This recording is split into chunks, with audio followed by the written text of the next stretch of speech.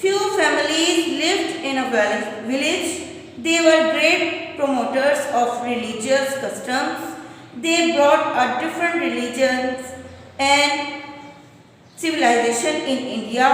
Men and women both participated in religious activities. These people had not any civic sense, but they learned a lot from local population. They started living in constructed houses. They did not lock their houses and shops. Aryans believed in joint family system. The male was the head of the family. The elders of the village decided the quarrels among them. Tribe was the broader shape of family. The head of the tribe was called Raja. Each tribe had a ruler and they had regular laws to observe. They had great cooperation and unity.